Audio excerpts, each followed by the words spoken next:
Welcome, movie lovers, back for another Anatomy of Movie. Here we talk the extinction of dinosaurs. We're not 65 million years in the past. No, we're in 2018. Stay tuned as we talk Jurassic World: Fallen Kingdom.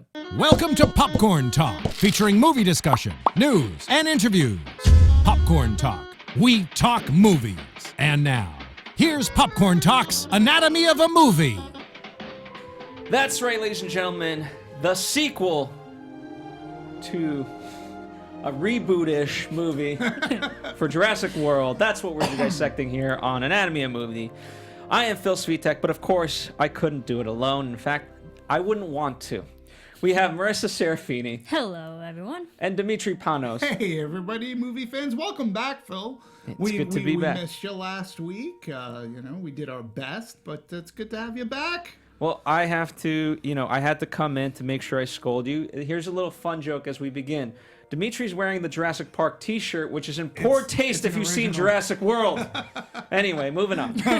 Nobody's ever accused me of good taste, so. As always, we hope to deliver a very exciting show for you guys where we not only discuss the plot of the movie, the storylines and themes and our opinions, but of course more of the behind the scenes. So it's not just a review show, but also an informative show.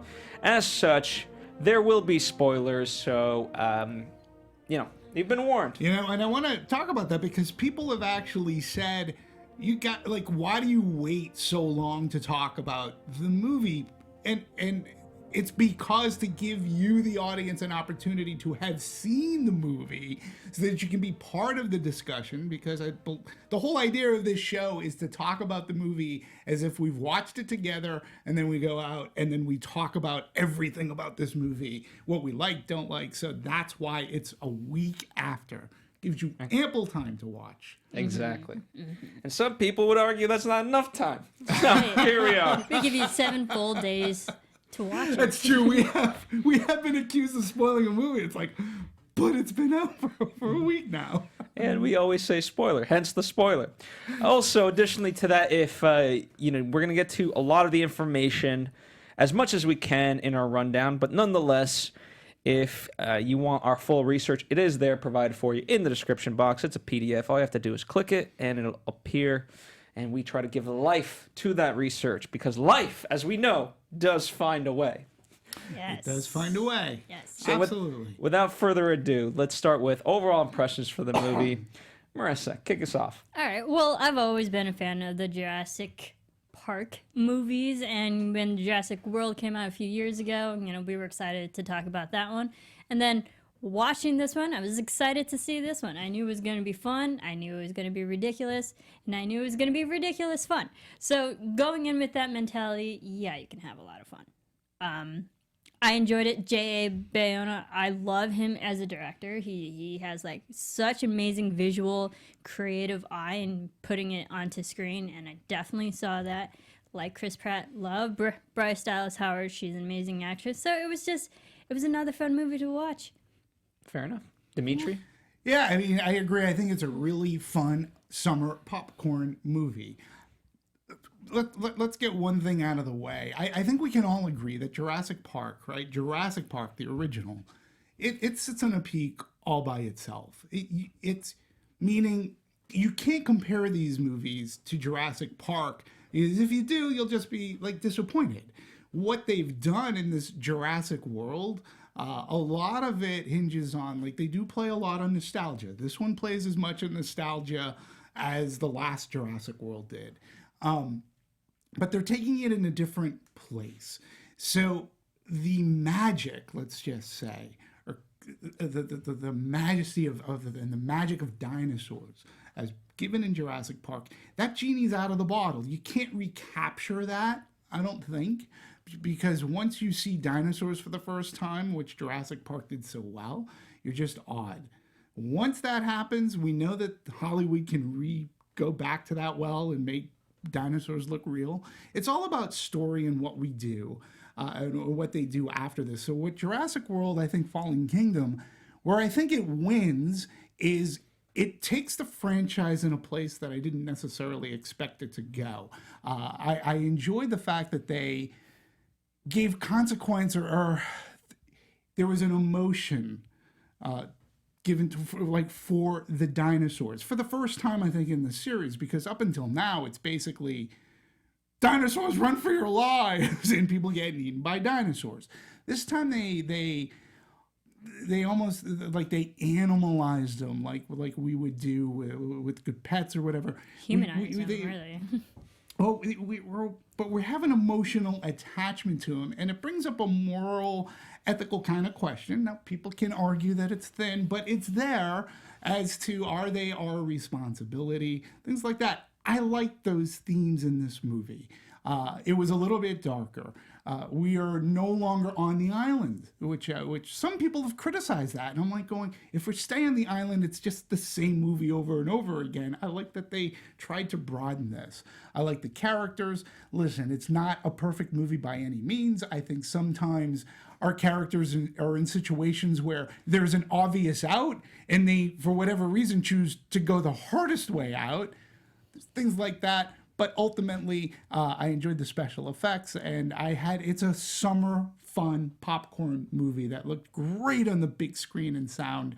I actually enjoyed it more than the previous installment of Jurassic World. Yeah, I had fun. I love the Jurassic World. Well, world. Universe. Yeah, I knew I was screwed as soon as I said it. But nonetheless, I see the flaws for what it is, and to me, in a sense, it's become a really expensive B movie, to be honest. And because the whole notion of weaponize the dinosaurs is just so outrageous to me, and we've gone away from the spectacle. And to me, we haven't necessarily explored new themes, and I like that we're trying. But to be honest, it's weird because on the logical side, I understand every argument and, I'll bring them up. On the emotional side, I view it as like, I just don't care. I like dinosaurs. And that's was the awe of the first one, is like, no matter what humans think, they're just in awe of dinosaurs and they had to do it. Even though Ian Malcolm says, you didn't stop to think if you should, you just were curious if you could. And still, I'm too curious how we will continue. Well, you brought up two good points, and that are, I very believe, are discussion worthy. One of the things about the last Jurassic World that I wasn't a big fan of was this weaponizing the dinosaurs. It played a big part of the plot in that movie, and I really think they minimized it. Like, it wasn't discussed as much in this movie, and I think that's one of the things that I liked. They talked about it for a little bit, and then we never heard about it again.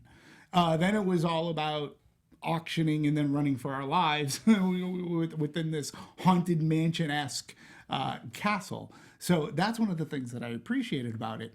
And I do think, as you were bringing up, like, even for the most ardent chaotician, there's still, I think, a good debate that it can bring up about dinosaurs and whether we should do it or not do it. And in this time, though, it really made a good argument for the flip side of what Ian Malcolm was saying. Even though I still believe what Ian Malcolm was saying, I agree more with that only because of the consequences. But I get what you're saying. Well, I'd love to see dinosaurs. Well, let's start there. This is an argument that I've heard, so I can't take credit for it by any means. But the sequencing of the way things open up is quite ironic, let's say, because you open up with Isla Nublar, you're there, you're on the island, Right. and we have this horrific thing we set up. Dinosaurs are kind of wicked and evil. Then you get Ian Malcolm talking to Congress, essentially, and saying that, as he's always said, don't do this. This is the world's dumbest idea. So now we have one we've visually seen, and already through the franchise, that this is a dumb idea. Then we get the centralized character who we've loved since day one saying this is a bad idea, and then we cut to Claire, who should know better, but now she's in opposition of this. So I'm just, like, the sequencing itself is just kind of odd to set up, no, the dinosaurs actually deserve life. So the sequencing of contradicting opinions of what should we do. Should we save the dinosaurs or should we let them go extinct once again? And I think that plays with everybody in the audience. Like, it's their own personal viewpoint of how they see the dinosaurs. Are they something fun to watch and have them kill other people, or should we actually save them and give them a chance of humanity? Yeah, it's again, and it's the first movie that's actually sort of kind of done that. It goes off of that original argument where Hammond had said, well, if I was cloning condors, you wouldn't have a problem with that. And Ian Malcolm's thing was like, no, there is a difference. Like, dinosaurs had their shot, they died. Like, it didn't work. And Ian Malcolm has always been that way. And throughout the series, he's always been proven to be right. And that's why I sort of like Fallen Kingdom, because this is the first time we see a flip side of that argument. And Claire, albeit she was duped in, as the audience is, right? Because we're saving the dinosaurs. We're gonna put them on a secluded island. We don't want to kill them. We want to save them. I think a lot of people would have, and again, it's a good humanistic debate to do, and so I understand where Claire is coming from, totally. But again, as I said, there's an emotional attachment to these dinosaurs now that I don't think really. I never thought that way in Jurassic Park. As good as and as much as I love that movie, you're like, first you're in awe of the dinosaurs, and then you're literally in awe as you're screaming ah and running from them because there's pure terror. Like, why would you make a raptor? You know, stuff like that. But this movie, we sort of see dinosaurs in a little different light. And Yeah, but here's the, and we'll flesh out the rest of the movie, but Sure. to take it from one point to the other, by the end, dinosaurs, the title's quite ironic, Jurassic World, they are now among us. Mm-hmm. You have a T-Rex roaring at a lion. Mm-hmm. I didn't realize there was going to be a post-credit scene. But there's dinosaurs in Las Vegas. Yeah. I can tell you how that goes. Not good. Yeah, no. And it sort of proves Malcolm's point. And what do we do? And that's the interesting part of this movie. It's like, and I think it's a good debate too. So when Chris Pratt's character, I forget his name right now, Owen. So at the end of the movie, so he sees blue, right?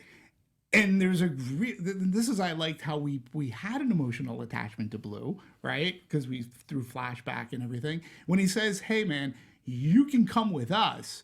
And like, of course, Owen would know how to care for him. But then when they pan to the cage and Blue's like, and he peels off, I'm like, well, great. How many hunters is he gonna like? He's not just gonna stick to a deer diet. There'll be hunters out there, and how many people is he gonna kill? And then we see the mesosaur on the beach. So, Blue's a girl, by the way. Blue, yeah, a girl. They're all girls. They're all girls. So that's one thing too that's interesting, because in Jurassic Park they made a point to say not only are they all female, but that didn't work out in Jurassic Park. Life found a way, but there was the lysine factor. So if they didn't get a certain enzyme from people on the island, they would just die off. I take it they got rid of that lysine. Well, that went away in The Lost World, from if I remember 100% correctly, which I don't necessarily remember 100%, but I'm pretty sure that was discussed. Life found a way. But you mentioned that there's the shot where Blue's looking back at the cage, and that's just the symbolism of like, if she stays with the humans, Right. she's going to be in a caged type of world. She's not going to have freedom. And that's why Owen essentially kind of let her go, be like, yeah, be free, be amongst the humans, but also amongst your own race, your own animal kingdom now in the human population. But it was just the symbolism was like, if she stays with the humans, she's going to be caged. She's not going to have a life. No, I understood. Well, let's backtrack one step. Sure. One of the really interesting points to me was, we're at the climax. Do you push that button or do you not? Do you let them out or do you not? The humans don't have a say. It's the clone girl that pushes the damn button. I know. You know, it's so funny. I did love this moment because I consciously, there was a great line there, like when Owen says, if you push that button, there's no going back. And I'm just consciously thinking, if you push that button, there's no Jurassic World 3. So I was like, we have to let them go. So there's just adds that storyline so we can see it in the third movie. And you knew it was going to happen. Come on. No, I think there could have, if you get really creative, I think there's someone creates dinosaurs, like the technology exists, so I think it could have worked. I was just more, I want to get you guys' opinion that the clone does it, not a human. Right. I think it's actually very apropos that the clone is saving the other clones. Yeah, and I think there was even a line. It was somewhat symbolic. Again, anybody can argue like this is a popcorn movie. It's a summer movie. Anything that we're saying, people could argue that it's very thin, but we are talking about it, so I think that it's relevant. I think it's very relevant because I think it was purposely put in the story, and I think it was purposely put in that a clone did that. Because what kind of a life is the clone going to have if people look at her as a clone? Or as a human. Yeah, and so I appreciated that. I also, taking that clone story, I appreciated a little more of the backstory of Hammond and Cromwell's character. I mean, it makes sense. Lockwood. Lockwood. I mean, because up until, well, in Jurassic Park, you think it's all Hammond, and that all makes sense. And it's not like they retconned anything. They just gave us more information that we never had, and something tore them apart. Hammond, we learn, he did have a line. And it, you know, and it wasn't, the line wasn't dinosaurs, obviously, but it was cloning humans. So that he did have his moral line, which I find interesting and what tore them apart. Did anybody figure out like she was a clone before the reveal happened? Because I was like, I had a couple of theories as I'm watching the movie. I kind of realized when they showed the picture of the grandmother and the little girls, like they look exactly alike. Something's off here. Yeah, they did hint a lot of references of you look exactly. Do I look like my mother? Yes, you look exactly like your mother. So there are and that in comes hindsight. back in hindsight, because I was thinking like people were like, "Ooh, could it be Laura Dern's? Could it be Ariana Richards who played Hammond's granddaughter in the original? Maybe it's her daughter or something." Because they did make oh yeah, you were at the park a long time ago. I was more concerned with when you talk. Pardon me. No worries. When you talk about Lockwood, it essentially like him and the assistant. That could have been a role for one person, and anytime you sort of split that off, there's a reason. And obviously, one's good, or as good as it can be, and then you have the complete. I'll use the word dickwad. Yeah. He was a tool. He was. He was a tool. And for the first time ever, we get a completely evil character. Because, you know, we've had flawed characters in the past, and, you know, you can argue their morality, but this guy was single-minded. Oh, yeah. Oh, I wanted to punch him so bad. Also, in Lost World, there was Hammond's, I don't know if it was his nephew, the guy who was he was sort of a jerk too, but not as bad as this guy. He was just, you know, he just believed in the dream in a different way. But this guy, again, he's going to bring the dinosaurs off the island to here, have them be uncaged so they can be used for warfare. For money. For money. Which they didn't make that, like, if you're going to auction off dinosaurs, I would expect a lot more than $20 million per dinosaur. Yeah. Rafe Spall was... played Eli Mills. Yeah, he was a jerk. Oh, I wanted to punch him so bad. He was such a, he did great, but also just the establishment to show that the audience said, yeah, he has good intentions, and you knew that was such a crock. Yeah. But also, and it's not a knock to the actor, he had a little bit of a lisp. And it just bothered me with the character development because I just could not take him seriously. Honestly, like, and I know he was set up as the antagonist, but just his character development, I was like, I cannot listen to you, and I cannot take you seriously and believe that you're just a jerk. So obviously, you're gonna get your comeuppance and gonna die by one of the dinosaurs. I can't wait which one is gonna kill you. Yeah. That's like the only thing going through my head. Yeah, I mean, as far as this ultimately ends up being the MacGuffin, right? It's the bait and switch of it all. Save the dinosaurs, put them on a different island. You know, kind of the premise of Lost World, except they were already there. This time around, as I said, it's the bait and switch, and we're auctioning things off. I don't know, what does that convey to you guys as far as intention, as far as the movie? Like, do we, you know, like what does it change about the ideas of the Jurassic Park lore? Yeah, well, I think it's just Jurassic Park. We know the dinosaurs were created purely out of love, and out of respect and appreciation for a lost animal kingdom. And They were like, also built for a commercial purpose as well. yeah, a little bit, but like it started with passion. Yeah, as you can say, like the dinosaurs came back because someone truly appreciated the dinosaurs, and now coming to 2018, it just shows that now the power hungry and the money mongering people out there are only now using them for business. It switches from something of love and appreciation to something to business and pure. I don't want to say, it's just inhumane now. Yeah, but I would argue that Hammond wanted to create an amusement park, and this is a classic Michael Crichton amusement park gone wild. Westworld is a perfect example of that too. Mm-hmm. So, but Hammond's wasn't necessarily 100% altruistic. He wanted just to create this new world, this park, a theme park, so families can come and enjoy. The technology now is out. It's as I said, the genie's out of the bottle. Dr. Wu is the only, outside of say Jeff Goldblum, but he's the one that's been in pretty much all of these movies. I don't think, well, he may not have been in Jurassic 3. I don't think he was in 2 or 3. I would say he comes in Jurassic World. And he's the guy that knows how to create dinosaurs, not just T-Rexes, but he can make an Indominus Rex and the new Indoraptor. So he sort of kind of has bastardized the creation of these, and he too is like the mad scientist guy as well. So we have different kinds of villains in this new world, this Jurassic World too, which I find interesting, and I'm glad that Dr. Wu, is here. It'll be interesting to see.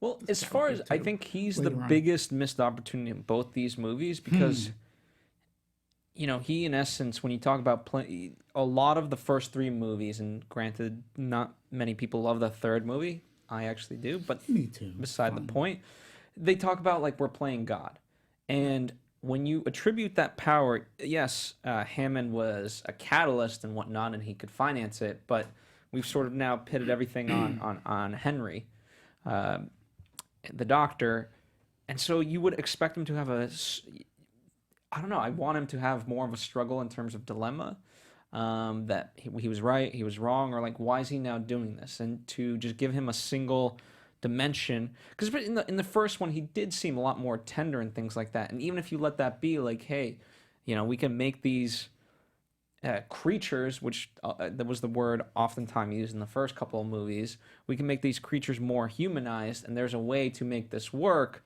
then I could buy it, rather than, to be honest, I don't even know why he's doing it. If you guys can answer that for me, I'm happy. I think money.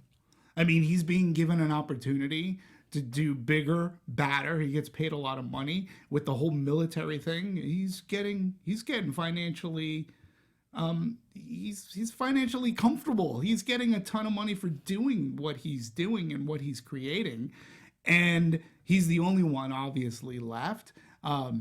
And he himself had said, "It's like, why would you create this?" It's like, well, you told me to. Like, I have it in my contract. I can show it to you. He said something to that effect from the last Jurassic World. And then with the military, he knows he has a cushy gig. I don't care about these things. And you're right. He sort of changed. You're right. From the very first Jurassic Park, he seemed to take pride in what he was doing and manipulating the DNA. But when we see the birth of the raptor, he wasn't like rubbing his hands together. He was like sort of kind of like, yeah, we did this. And you know what? We did every contingency to try to make them either quote unquote docile, but they are contained and controlled. And now he really is the evil scientist that can manipulate and make whatever he wants to try to put together. So in this Indoraptor, yep, he did it again. I just still think there's a difference between selling tanks and guns to a far-off country to let them kill off each other and make millions that way, which I'm not saying I'm condoning, right? But I'm saying there's a difference when you actually sell live creatures that have proven to not be good for humanity. Yeah, and I don't think he was totally on board with that, especially when they brought out the Indoraptor. It's like, what are you doing? Like, and he's like, well, I forget how much the Indoraptor went for, but it was. It was like 50. Was it 50 or off? Was it? Yeah, it got up to 50, I believe. It's a lot of money. Yeah. This is a prototype. It's a prototype, yeah. Well, you Well, can it make works. more. We'll create more. I'm glad that he's still in it, though. Like, it's that one tie that we have, of the creating of the dinosaurs, and the actor's pretty cool. I like B.D. Wong, so it's fun to see him. And also, just his character establishes that he can create newer, bigger, better dinosaurs. So now we have the Indoraptor in this one. What's the next crazy one that we're going to see in Jurassic World 3? That's a question mark. Yeah. The other thing, like, it's very ironic, and Ian speaks to it, but the fact that there is a volcano just 3 years after, and it was, you could look at Hawaii the same way. It's got volcanoes there and actives, so on and so forth, and there's always that looming trouble. But if, like, you talk about life found a way, well, life is now finding a way to destroy dinosaurs again, and we're meddling. And Right. I don't know. What did you guys think? Did you guys think that was explored enough or not enough? Or just right? The Goldilocks equation. Too hot, too warm, or too cold? No, it's a great question. I think it's part of the predicate of the movie. And at that point in the movie, because it's very early on, you go, well, of course he's right. I mean, you got to listen to him again. Of course he's right. You can't, you're right. Life has found a way, and now it was a natural event that killed him the first time, and it's a natural event that's going to take care of this problem. You can't take them off the island. Let them die. We're not meant to be together. But then the movie, and that's what I mean, part why I like this movie, because it goes into those B-movie plots, like auctioning off dinosaurs. And, I felt that during the volcano scene, number one, great set piece, running away from all this and everything that was going on. But if you didn't get a little bit emotional when we saw the brontosaurus at the dock, and then Viona purposely chose to have his farewell be like very similarly mirrored to how he was introduced in Jurassic Park. Gets up on his hind legs, he grabs the tree. There's nothing to grab, but he's on his hind legs again. And, that was somewhat of an emotional scene. I mean, it may not make you blabbering, crying, but you go, well, that's a bummer. Yeah, because that particular dinosaur is the one is a through line with all the films. Is that that's one that the fans and audience just respect it because it never created harm towards anyone else. It was an innocent dinosaur amongst all the other crazy ones, and it's you can leave that one alone. It's innocent. It doesn't deserve the things that's happening to him. Yeah, and it was sad, and it was the first dinosaur that audiences laid their eyes on.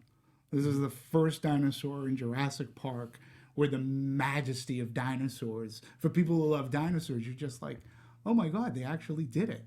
This looks real, And so that scene hinges on a little bit of nostalgia. It was filmed really well, and then you actually have some sympathy, going, geez, then you go, we created them. Are we responsible for them in one way, shape, or form? So, and again, we're probably it's a popcorn movie. Yeah, but these are the things that it brings themes. up. Yeah. You can't not talk. I mean, in earnestness, there's a lot of articles that just came out yesterday about what would PETA do. What would PETA do? Well, but there would They'd be probably save them. Don't you think though? I do believe that there would have been there would have been protests. Oh, yeah, right. I mean, there would have been. They would save the dinosaurs. of course. They said they would. According to them, I'm very briefly summarizing what was said, but they would move them to a different island. That would be their thing. Now, to that point, though, as far as the movie, they do make a great point. They said, hey, this was a private venture. This was not a government outing. So therefore, we can't be responsible for the animals. And they're animals that were created that didn't exist anywhere else. So I get them. I don't know. It's part of the thing is like it is that weird dichotomy that it tries to be a summer movie and it succeeds on those levels, but it tries to be a little bit more at times and maybe doesn't hit on all cylinders there. I Right. appreciated There's- the effort. Yeah, there's deeper themes with this movie where it's amazing. At one point, dinosaurs ruled the Earth, and now it's the humans rule the Earth, and now that race has evolved so much that humans now have the conscious ability to decide what's worthy of saving and what's not. That, in a sense, humans have evolved past dinosaurs. In the, I don't want to say food chain, but like essentially higher up of like they are the top human or like animal kingdom right now, and they're above the dinosaurs. Yeah, It's dinosaurs. ironic. Yeah. So it's something that went back. Like I don't believe Hammond would have wanted to unleash dinosaurs on the world. That was the whole idea of keeping them on the park. It was an amusement park. It was a theme park. Well, we also learned at the end of Lost World, he said that was his arc. He realized like this is not a good idea. We tried. They don't need our interference. Let them live. 100%. Which in a way, if you kind of look at it, the whole premise of Jurassic World, the first one, kind of said the whole notion was that that we shouldn't build this park, and it's like, maybe we can. We can. If we We'll can do contain better. it. And it's funny because Jurassic World, the last movie, sort of goes off of Hammond's argument in Jurassic Park, where he's talking with Laura Dern over that they're sharing some ice cream, and he's like, "That's where I went wrong." He goes, "I'm not going to make the same mistakes again." And she's like, "John, don't you get it? You're always going to make mistakes. Like you're going back into that again." So he has the arc, but somehow or another, those other people are like, "Well, we're not going to make the same mistakes that Hammond made. We're going to do better." Well, they made better dinosaurs. They most certainly did. All right. Speaking of which, let's humanize this a little bit. Let's talk about Claire and Owen. They're our protagonists. They return to this one. They were together for a while. Now they're not because of someone left someone. We're not quite clear as to who. They're I'm fun being together. facetious. They're fun together. I like them. I like the pairing of them in the first one because we got, or like Jurassic World. They had a lot of quirky moments. We're like, these two are actually fun and how they play off of each other. Seeing it again in this movie, I was like, yeah. And then like the moments where they're like waking up next to each other, and you're like, you knew there were gonna be a moment between those two. Yeah. So I like both of these characters because they're all. Both of them are fun to watch. You're rooting for them. Not once do you ever like really question them. They're good characters and good protagonists to like root for throughout the entire Sure. movie. I agree. To me, I felt that there was no need to break them up. There was just no need because, to me, that's sort of cliched. Why not have just kept them together? Why not? Because they are, to your point, good together. And I think the actors they chose have good chemistry together, so you buy it. They are good protagonists to root for, to empathize for. They have similar ideology, albeit they are from different, he's a military guy that can train, and she's a business person, but she has empathy. She created this. I like their differences also bring them together in a solid way.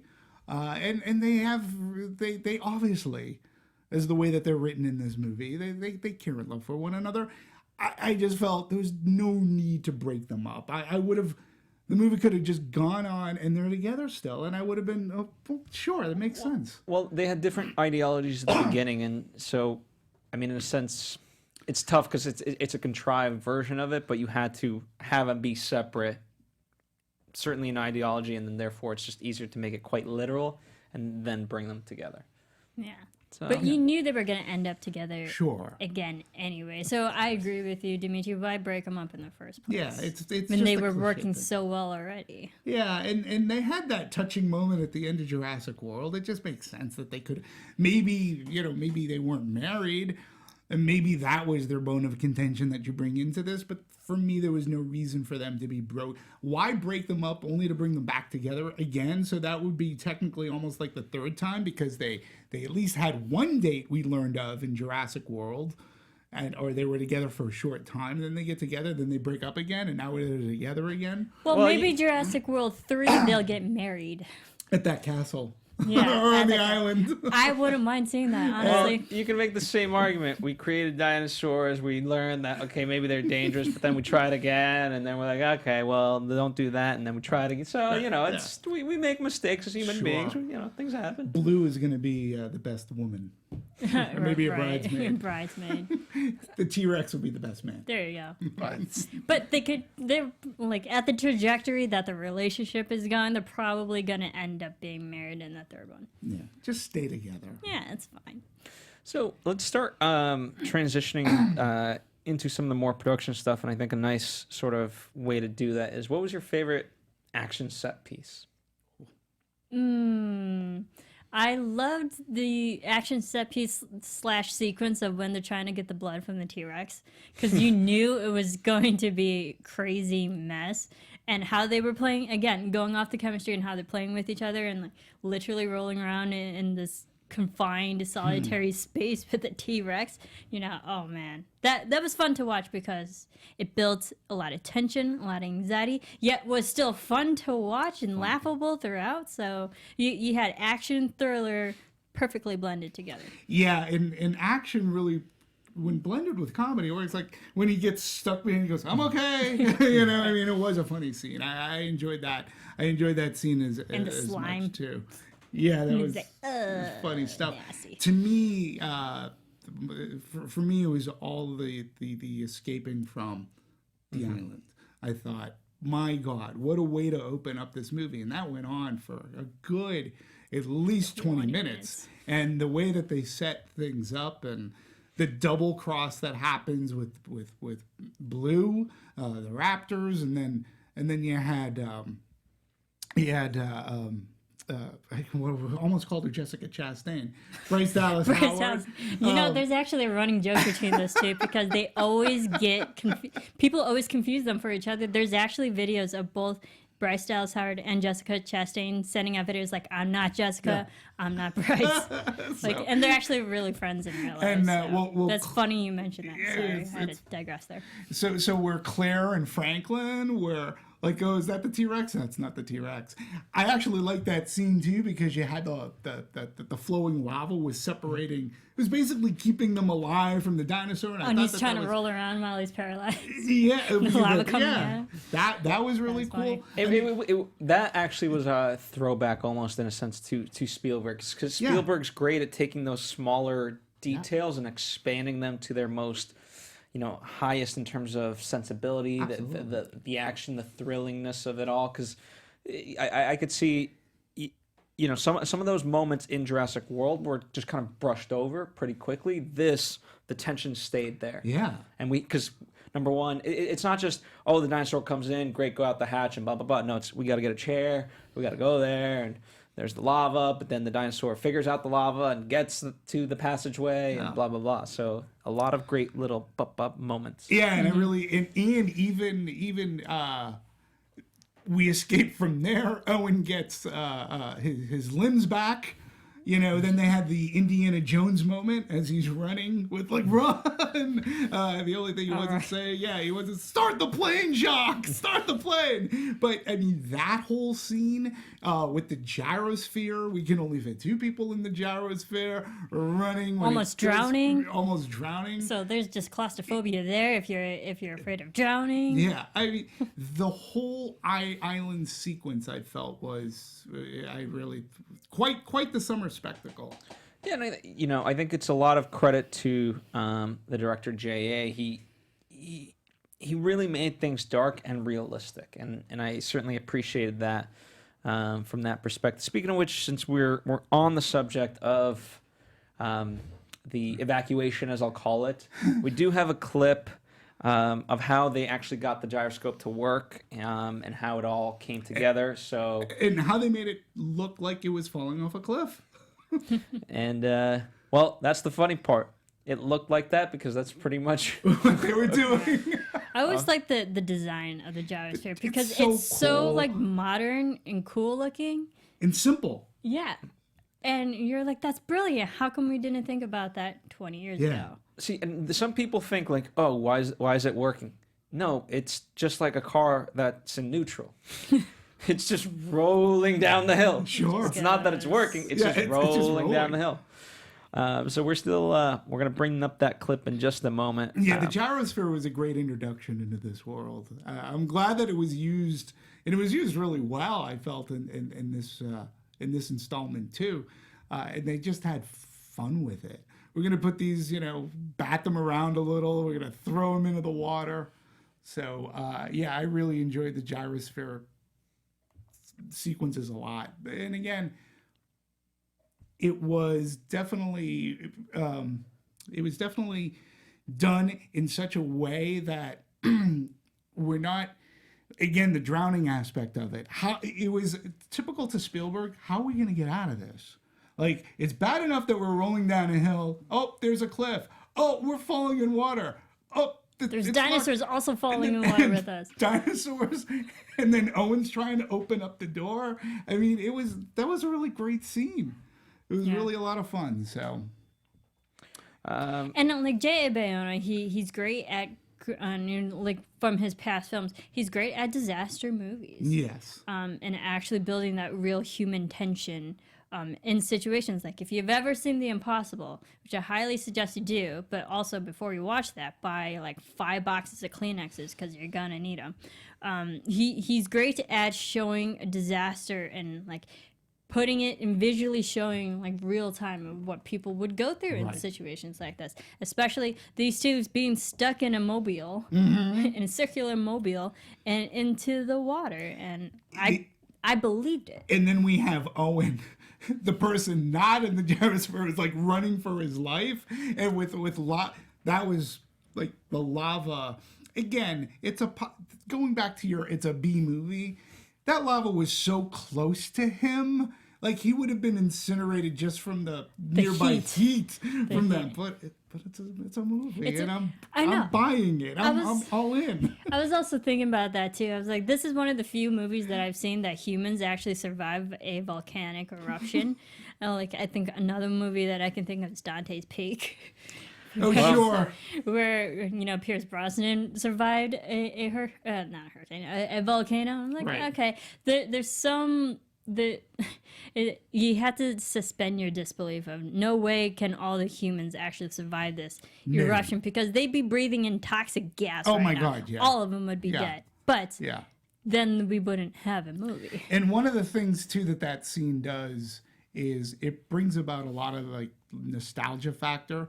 So it's almost like a greatest hits. It's almost like a cover band doing the greatest hits from Jurassic Park. That's how a friend described it to me. And it makes sense because they had in Jurassic Park, we have Sam Neill and the 2 kids running from the dinosaurs, and then they hop Jeep. over.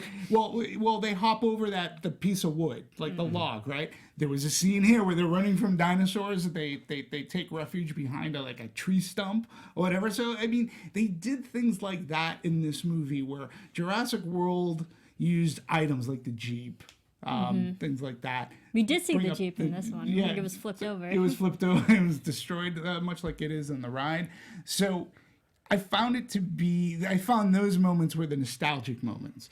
Other than just using items, he paid homage to certain shots and scenes. The Brontosaurus. So and also the scepter. Right. We had Hammond's scepter from the beginning. That's true too.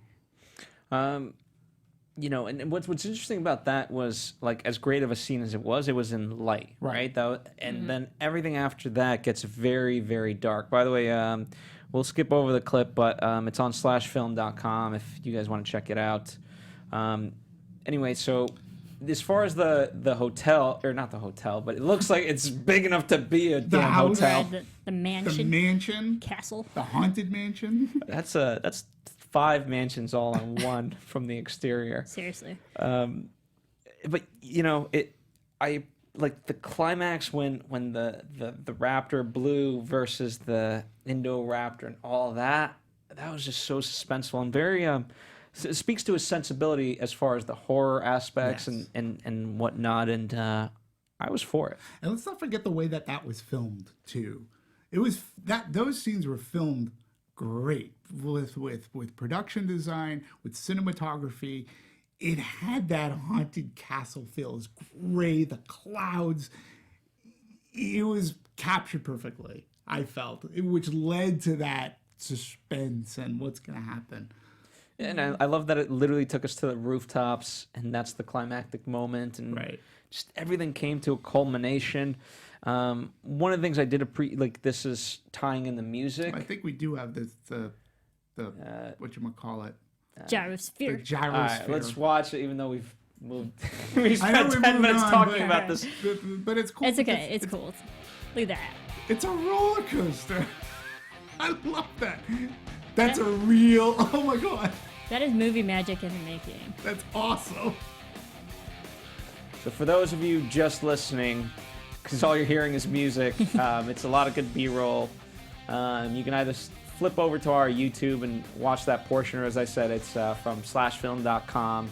And you can just type that and look up the behind-the-scenes making of Jurassic World, and it'll come up. I bet they it's- had fun filming that. Oh my god! Holy I mean, crap. it just looks great, and they got a realistic reaction.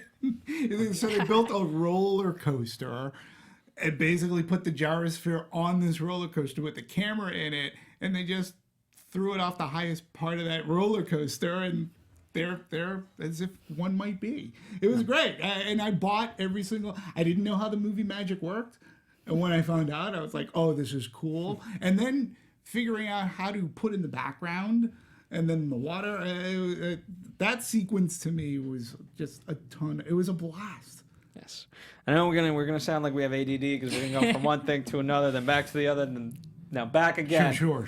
Yeah. So as far as the evening mansion showdown, it had elements.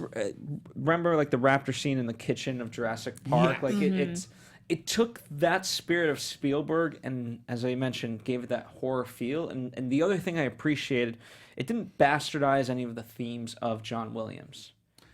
No. If we're gonna your 2 points, yes, the kitchen scene with the raptors that had our characters behind, like I don't know what you call it, what they were hiding behind for the Indoraptor. But I like what they added to the element is that they had to keep on going around as the Indoraptor was Smart. smelling them Intelligence. out. Talking about the theme for a moment, and this is another place where I think really really says we're going in a little bit of a different direction here, is that this soundtrack, even though it's called Jurassic World, has very little Jurassic Park in the soundtrack, like very little. And I've listened to the soundtrack. Michael Giacchino did it again. He used Jurassic Park. He uses that theme, I know, in Jurassic World, but he set up the whole suite of Jurassic World while still maintaining some Jurassic Park. This one, very little Jurassic Park in the entire soundtrack. Yeah. And it's still a good soundtrack. Really, really is. And to me, it just solidifies that we're taking this in a little bit of a different direction. That seems to be a theme for a lot of these reboot franchise movies. Or to Last go- Jedi, this. We're going in a new direction. Sort of, kind of. But that still has the Star Wars theme. I swear. There's nuances to the original. And very little. I was actually surprised. And just listening to the soundtrack without the movie. Marisa, did you like that? Or were you hoping that you would get more of the... I appreciated the nuances because Jurassic Park with John Williams, so iconic. I mean, every time you go to a John Williams concert, he's gonna play Jurassic Park for you. Has to. And I just appreciate Michael Giacchino stepping into such big shoes and taking over that role that he has to create his own sound so people of today's generation can understand Michael Giacchino's soundtrack compared to John Williams. Like, let Giacchino be Giacchino. Let John Williams be John Williams. Yeah, and taking from what you said too, it's like Giacchino is born from the John Williams era, right? So he gets it. And we talked about him last week when we talked Incredibles 2. A completely different soundtrack from Jurassic World. But where his strengths are is he doesn't copy necessarily John Williams, other than use some of what are John Williams tropes and instruments, right? They're in there in that orchestra, yet he does do things differently. Even if he's doing a Star Wars theme or if he's doing a Jurassic Park theme, he does, to your point, whereas he makes it, in a sense, his own. I could have used some more themes or some more suites within the soundtrack, but on the whole, I think the soundtrack stands alone as being it's very solid, being part of a franchise. I still say that the very underrated Tomorrowland, that's one of my favorite Michael Giacchino scores, period. I think he does that's a great soundtrack. But Jurassic World here, I think when you listen to the two soundtracks too, that's another hint that Jurassic World Fallen Kingdoms goes in a different direction. The Jurassic World soundtrack is very solid to listen to. I feel like myself, and I do listen to a lot of soundtracks daily. So it's good stuff. Yeah, I mean, as far as the overall production side of it, the way I could summarize it is that whatever plot holes or shortcomings there are with the script, J.A., he knows what he's doing, and he's just gonna he's gonna execute what's on the page as good as it can be. Right. And I feel he does that overall really, really well. Yeah. Just even from that opening sequence, like the way that's worked out, where you have the submarine, we cut to the extremely wide shot of not the full island, but enough of the island, and the light goes out, and it's right. it's very filmed like a horror movie. And generally certainly in the two Spielberg movies, whenever there's rain, something's going down. That's true. That's true. So, Although, I have to say, and I'm not saying that he was inspired by this, but there's a scene in the not so very good Jaws 3 where there is a diver underwater at night with a flashlight, and we're at the top of the raft, and you hear, and the flashlight goes out. I liked how that whole sequence worked out, and it made sense. And I loved how, because that harkened back to Jurassic World and our Mesosaurus and eating the shark. the Mesosaurus eating the Dominus Rex. The Dominus Rex. So he pulls them in, and you're going up. There it is. There are the bones, and you're like, oh, okay. I liked that whole sequence and that poor guy. Well, I made it. He definitely really. draws inspiration. I made it. Like you talk about Jaws 3 at the end when they have the surfers. I mean, that's shallows. Yeah. That's taken out of the trailers. Yeah, I know. So I don't mind that. No, it's part of what makes a good popcorn movie. What I really thought was funny about this is so Colin Trevorrow, who he wrote and directed Jurassic World. Along with a gentleman, Derek, I don't have his last name in front of me, forgive me. So they finished Jurassic World, and he said it was about 2 weeks, and this is Colin Trevorrow, he's saying it was about 2 weeks after Jurassic World came out. He goes, I'd been living in Los Angeles with my family for about a year, and I had to drive back to our home in Vermont. Now, the key word is drive back to Vermont. So he's like, so I asked Derek if he would ride with me so we can use the cross-country trip to talk about where the story could go next. So it was a road trip where Jurassic World Fallen Kingdom was born out of. Probably a weeks-long plus road trip to get from here to Vermont. Do you know if they went north? No, only because the mansion is in Northern California in the Redwoods. I don't know. And so, if they went that way, it'd be like, and especially because it's one of the first things they could go And they through. definitely went east because dinosaurs ended up in Las Vegas. So if you're going along that path as well, They could have. Actually, that would make sense. But the whole just a road trip basically is how they're hashing out ideas. And that's a cool thing to talk about. I would have liked to have been in the back seat of that car going, hey, that's a great idea. And then they'd probably throw me out.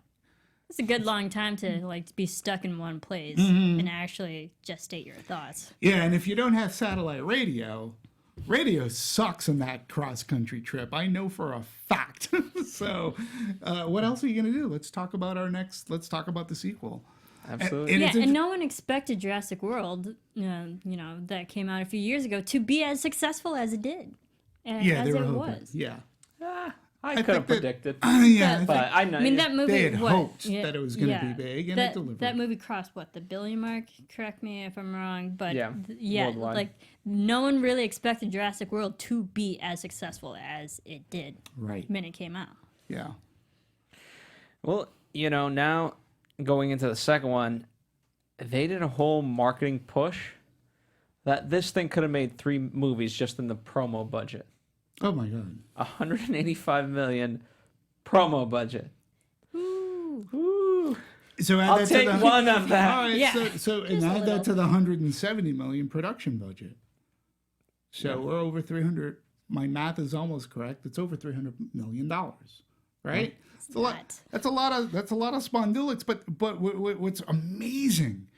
Okay, so I don't know if we still want to talk production. Do we want to talk numbers? You can for talk a little bit? production. Yeah. What do we got? Well, I just want to talk about going into the weekend in which this was opening. Many, and this just pisses me off about our trade papers and such and websites. Many were saying, "Oh, it's only going to make 120, maybe 130." Thank you. Only? Okay, so it might only make 120, maybe 130. It'll be a disappointment. It's going to disappoint at 130, which is a lot, right?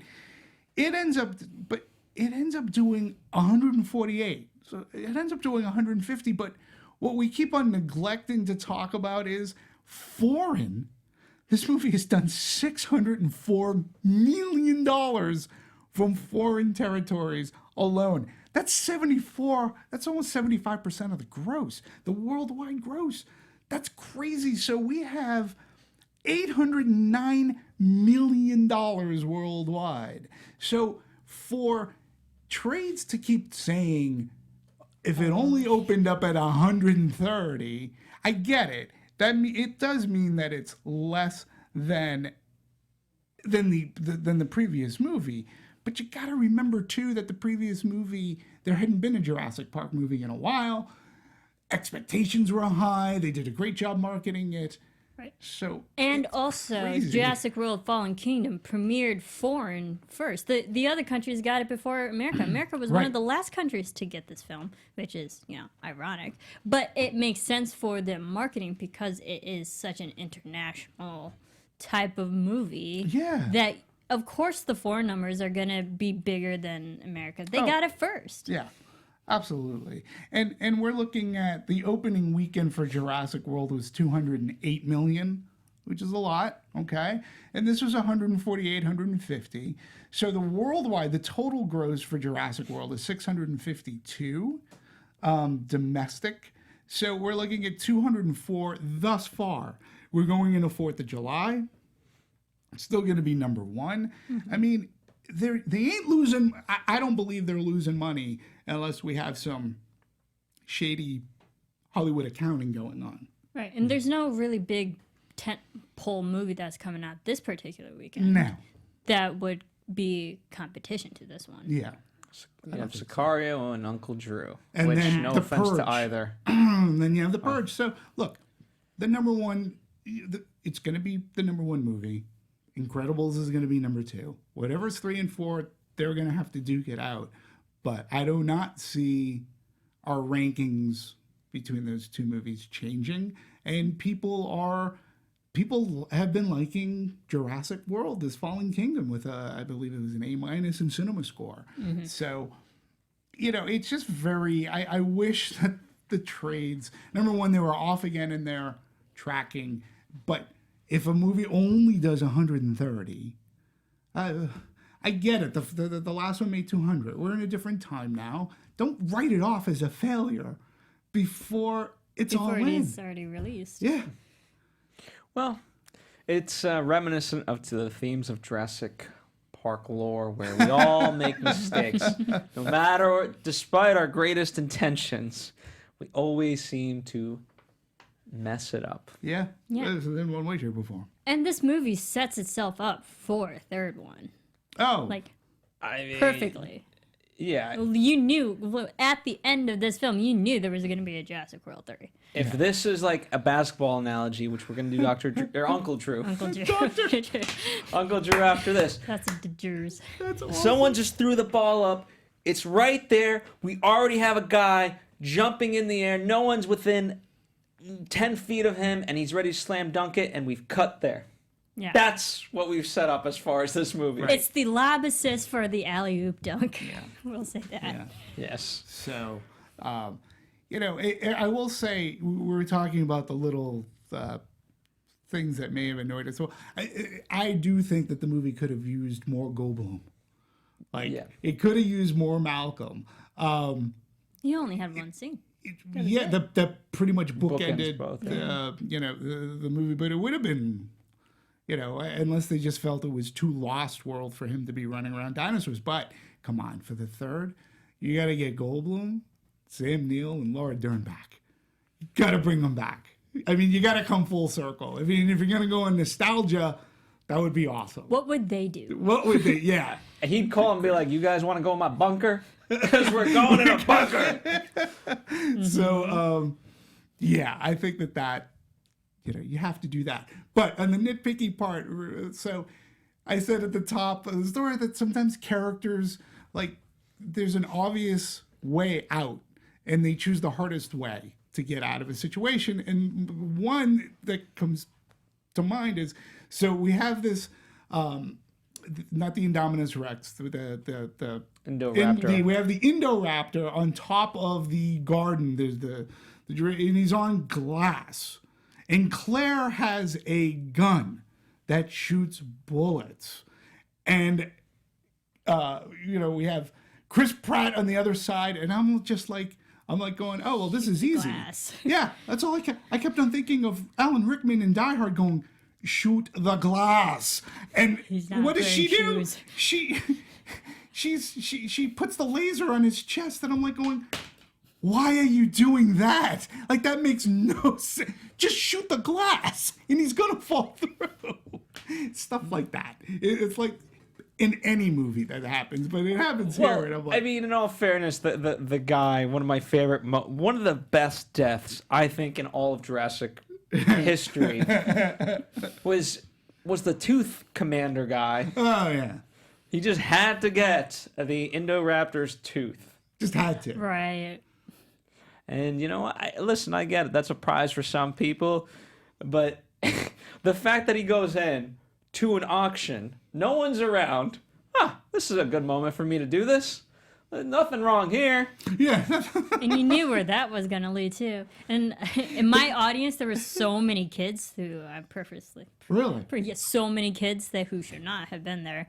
But all the kids were like, Karma. I'm like, yeah, we knew. We knew that was going to happen. He's going into a cage. First, you don't put yourself into a cage with a seemingly already passed out dinosaur. You knew it was going to be bad. He was just an idiot. It's not idiot. Not only did we know, we hoped. We hoped that he was going to die. Like a gruesome terrible death. Like death. a terrible That death. death lived up. That was it. Yeah. Did It did. played possum with it. Oh, yeah. They Then played And him it was a cheerable death. This too really set up your villains even more so than past movies. Like Jurassic Park didn't really, outside of Nedry, you didn't really have a jerk that you hated that you wanted to get eaten. But even the lawyer, it was funny that he ate a lawyer. Okay, that's what I liked about those first movies, though, in particular, is because you didn't have even Nedry. At the end of the day, I get it. He was underpaid, and that was the big, meme of it all. Like, spared no expense. right. You didn't pay. I don't have the numbers in front of me of what Nedry was actually getting paid and how much he wasted. Right. But there was a side to him that I understood. I understood the argument. Whereas this, they're just like, you're just evil. The bad guys were bad guys, and the bad guys got at. Like real good. They got their karma. Yeah. Oh, absolutely. Even the scene that you were Well talking deserved. about when nephew there got eaten That was great. Oh, it was a good jump scene too, because you thought it was gonna come from one way, like then the dinosaur just comes from the side, and you're like, yeah. Yeah, that was good. And even the auctioneer, he was such a Oh, prick, he and was then such just a like jerk. he turns over, the elevator's still there. Oh man. Yeah, that was sort of kind of like the Burke death in Aliens with the elevator. But yeah, it was like the bad people in this movie got their comeuppance, with the exception of Dr. Wu. He lives on to see another day. So we and can more see a dinosaurs. bigger, better dinosaur. But Blue is now tainted, and he was so hurt by that. He's like, "You putting T-Rex blood in them? What the? What are you doing? Yeah, How dare you?" But going, all that's right, with my creation. let's go back. Well, I want to talk about Blue in that T-Rex, because this movie does what they've always done since Jurassic Park, and meaning the blending of digital technology with actual practical effects. So they had puppeteers doing Blue all strapped down and taking the bullet out, which is great. The same thing with the T-Rex. So it makes it, number one, I think, with the creating of those molds, those casts, and when you edit in the sound and you have the goop from the teeth or whatever, they look real. They look great, I think. And it adds to the suspense. I think I love it. It was, I thought they did a really good job with that blending this time out. Yeah, I like it. I like it how it makes it more realistic with the animatronics, and you can get the real-time reactions from the actors as well. J.A. Bayona's another film of his that we also did cover on Anatomy of a Movie, Monster Calls. That was a lot of visual effects, sci-fi in that, but a big monster. They actually created a practical life-size creature. So J.A., he's no stranger to having real-life puppeteering on set. So I like it. I mean, he knows the craft well. Yeah, and talking about real reaction. So J.A. Bayona he took a page out of Ridley Scott's book. So meaning that in Alien, they didn't tell Veronica Cartwright that this thing was going to pop out of the chest and the blood splattered on her face. So that's a real shock reaction. Well, he did something similar with Franklin Webb, in which they were working on Blue and the blood came out and hit him in the face. They didn't tell him that was gonna happen. Is it in my mouth? When he's like, ah! I was like, oh, that's awesome. That kid was funny. Hey, I want to talk about this Zia Rodriguez for a bit. This who played Daniela, or actually Daniela Pinata, who played Zia. I really liked her character in this a lot too. Really good, strong female. Had some really good pieces, like a lot of punchlines. I enjoyed watching that character. She was like the next evolution of a Sarah Harding.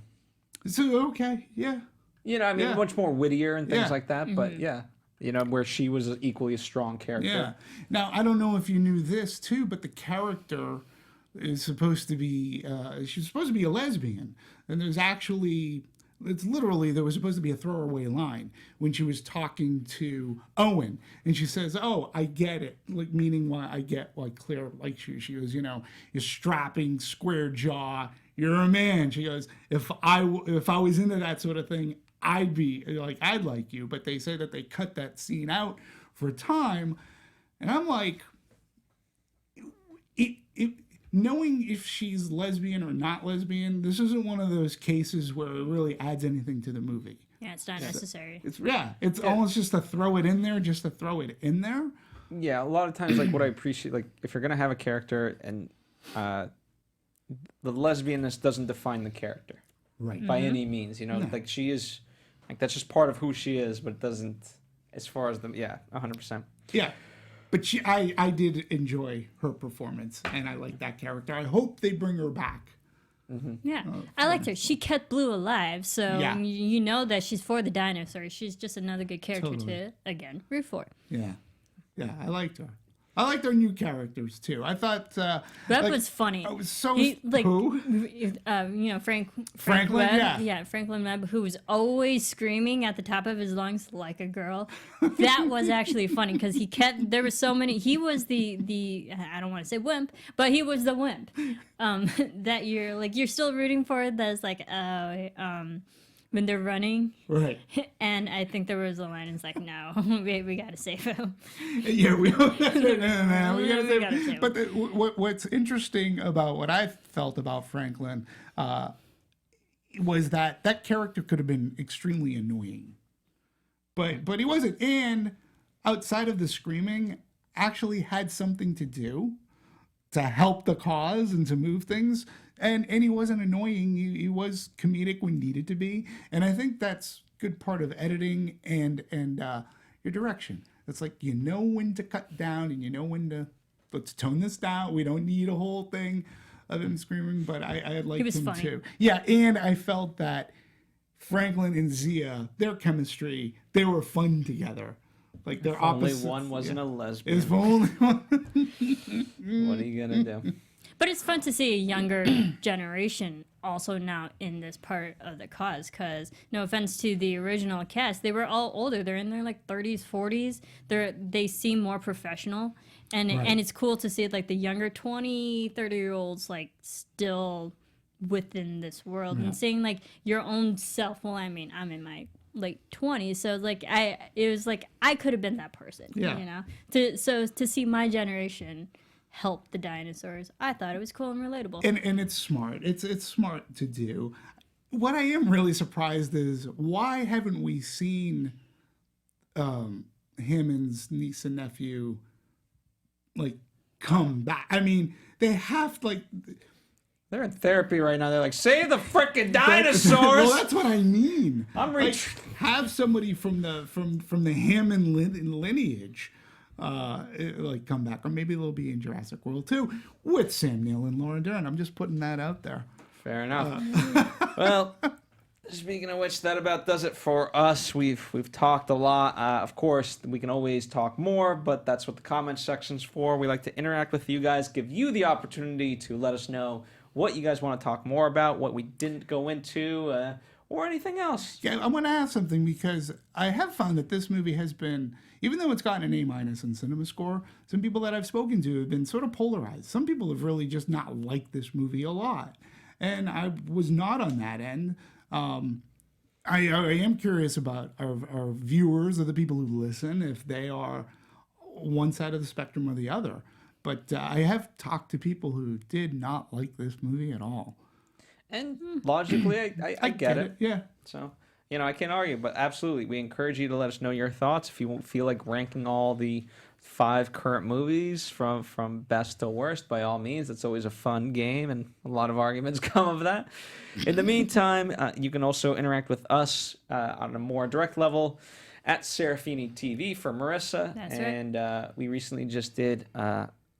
if you guys like books and movies, we just did What Dreams May Come for Adapted, which is a series that me and Marisa do monthly over on Book Circle Online, so feel free to check that out. Yes. Our next book is The Princess Bride. We should do Jurassic Park. Yeah. Maybe one day we will. We did Princess. Yeah, our next one's Princess Bride, but I I would might be even be open down to for reading Jurassic Crichton. Park. Yeah. That's a good one. I'd be open to reading Crichton. Yeah, that's an interesting one too, because of all the plot changes that they made to So many plot changes. Oh.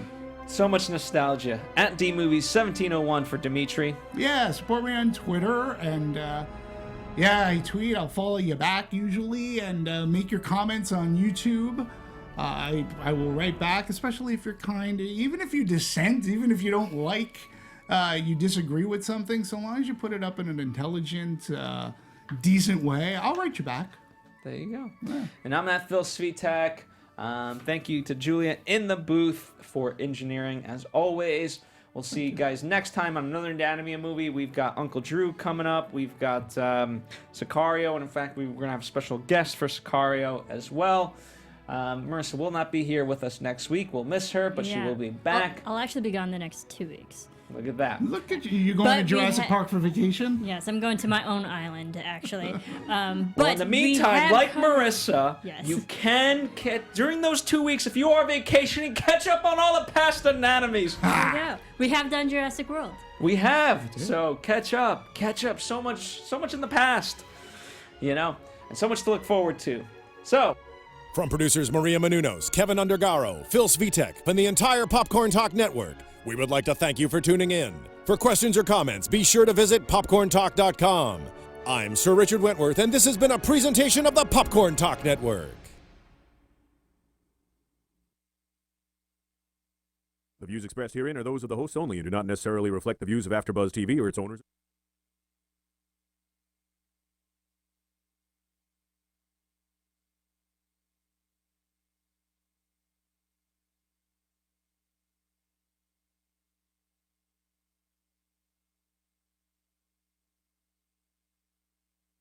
The views expressed herein are those of the hosts only and do not necessarily reflect the views of its owners or principals.